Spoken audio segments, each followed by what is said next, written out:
俄罗斯红星台报道称，随着战斗强度越来越大，俄军正在向前线部署更多的火炮和战机。周五，俄塔社引用消息人士的话称，俄军将最新具有隐形能力的苏57战斗机投入对乌克兰的特别军事行动。据称，苏57主要是在对手防空导弹射程外使用导弹发动远程攻击。不过，报道同时强调，目前克里姆林宫还没有证实这个消息。英国国防部周六爆料称，由于受到西方国家制裁，令俄罗斯国内生产力下降，俄罗斯可能正面临着无人机短缺的境况。值得注意的是，俄乌战事持续之际，美国对乌克兰的军援也在层层加码。当地时间周四，美国参议院通过400亿美元乌克兰援助法案，这是美国给予乌克兰的最大一笔援助。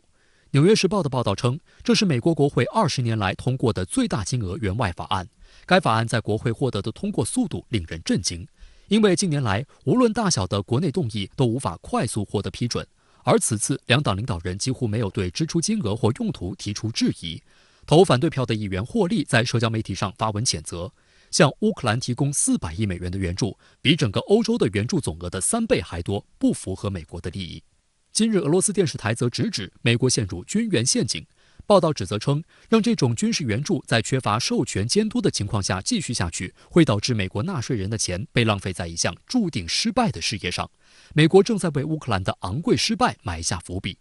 更令各方担忧的是，这块军援肥肉能否全数落入乌克兰的手中？前俄罗斯总统顾问、经济学家安德烈·伊拉里奥诺夫认为，虽然该法案名为对乌克兰的援助，但乌克兰只能从这400亿中得到170亿，其余的资金则将流向其他方向，而不是乌克兰。这里边如果我们拆分来看的话，它有一大部分其实是用来补充这个美军的这个库存，